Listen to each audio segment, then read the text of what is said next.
On today's episode of Holy Shit, That's Bad, I borrowed my son's mom's car to just rip into the city because I needed some parts, and there was a crazy grinding going on in the rear end.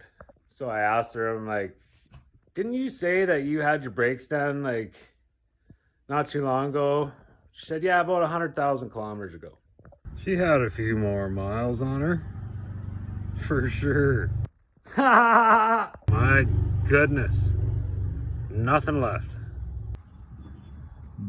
By the way, Ford, this little design here for your caliper bolts, stupid.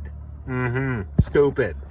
I don't really normally post car stuff. I'm an RC guy. That's what I do for a living. I just thought I would post this video. I am a backyard mechanic. I do all my own work, so still working on my RC videos at the moment. So in the meantime, I thought I would post this. Anyways, guys, make sure that you find a reliable mechanic that is actually honest. That could have been bad. The metal on metal brakes like that, not a good situation. So, and take care of your stuff. Make sure you check it over. All right, guys. Peace.